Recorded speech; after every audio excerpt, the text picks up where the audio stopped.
한여름에 강렬한 햇빛은 과도한 화기운을 만들어냅니다. 전통 풍수에서는 이렇게 균형이 깨진 화기가 인체의 스트레스를 증가시키고 주변 환경에도 악영향을 미친다고 봅니다.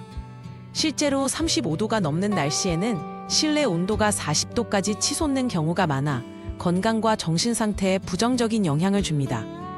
옛 선조들은 이러한 현상을 양기 과잉이라 부르며 특별한 관리가 필요하다고 강조했습니다. 풍수 전문가들은 뜨거운 돌담과 마른 연못을 보고 화수 불균형을 진단합니다. 연구에 따르면 주변 환경에서 물기가 사라지면 공기 중 음이온이 60% 이상 감소해 피로도가 2배 증가합니다. 특히 남향짐의 경우 오후 2시경 서늘한 기운이 완전히 사라지는 화살살 현상이 나타납니다. 이는 실내에서도 창문 근처 온도가 5도 이상 높게 측정되는 것으로 확인할 수 있습니다. 조선시대 궁중에서는 음양오행의 원리로 여름을 대비했습니다. 기록에 따르면 대청마루 아래에 물을 담은 항아리를 두어 자연적인 냉각 효과를 얻었는데 이는 온도를 최대 7도까지 낮출 수 있었습니다. 오행 이론에서 파란색은 수를 상징하며 노란색 토 기운과 조합하면 화기를 중화시킵니다. 실제로 전통 한옥의 청기와는 자체 온도 조절 기능이 있어 현대 건축학자들의 주목을 받고 있습니다. 현대 생활에 적용할 수 있는 가장 쉬운 방법은 북쪽 창가에 물이 담긴 유리그릇을 배치하는 것입니다.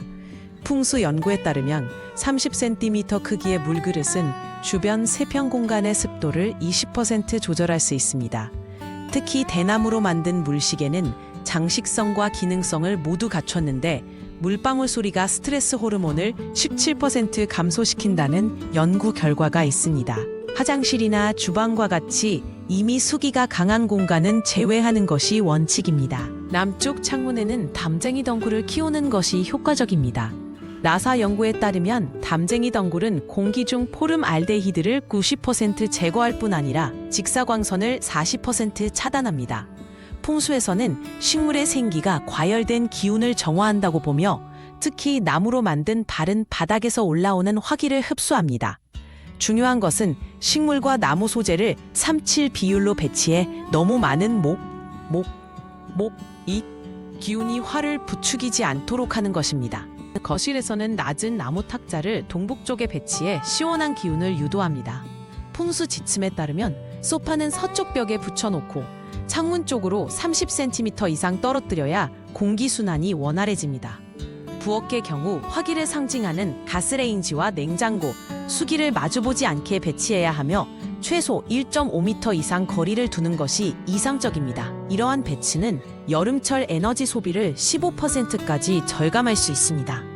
조화를 이룬 공간에서는 체감 온도가 실제보다 3에서 5도 낮게 느껴집니다. 전통 연못이 있는 마당의 경우 주변 공기 중 음이온 수치가 도심 평균보다 300% 높게 측정됩니다. 실내에서는 화분의 꽃이 평균 2주 이상 더 오래 유지되며 이는 기운이 안정되었음을 나타내는 지표입니다. 실제로 이런 환경에서 생활하는 사람들의 수면질이 40% 개선되었다는 연구 결과도 있습니다. 계절별 풍수 관리는 매월 초순에 작은 변화를 주는 것으로 시작합니다.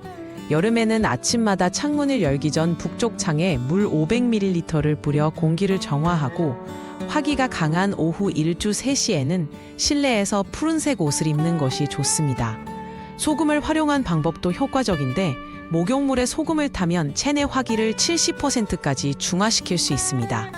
이 모든 방법은 15분 내로 실천 가능하지만 꾸준함이 가장 중요한 풍수의 핵심입니다.